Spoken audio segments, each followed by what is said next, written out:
To me, there is something very real about what you actually do when literally no one is watching, when there's no expectation. If tomorrow you were stuck somewhere and you would never be able to show anyone anything or get anything for what you do, then what will you do?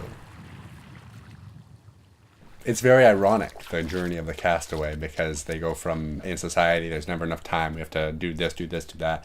And then if you are isolated, then you have nothing but time. And what would that even look like? We all want time, but then what would it actually look like to just have more time than you can possibly, and nothing to do with it? That's the hardest part of being the castaway, is being uninhibited, like you would be if you were completely alone, but then at the same time not falling into the trap of, oh, it's all bad, because it wouldn't be all bad necessarily.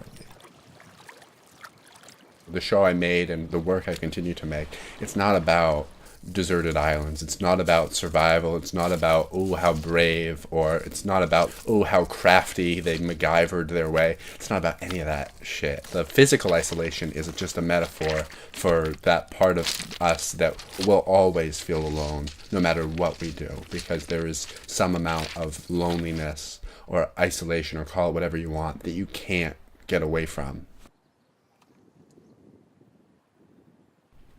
You do need to take a moment backstage of just, I call it like be alone, but literally just stand there and be silent for a second. I mean, the silence always puts me back on the island. If you just sit and let the silence come in, and it'll come in, even if it's not silence, even if it's all of a sudden you stop and then you hear, birds or the ocean or whatever.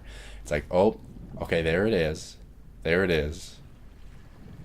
There's nothing there. Okay, there's still nothing there. It's just me. It can be scary, but then it's also, that's the other thing. It's this isolation can be fun too, because there's no judgment. There's something about standing, especially in a theater, especially like with an audience present, of just standing and letting the silence sort of just remind you of the loneliness that is part of the human condition.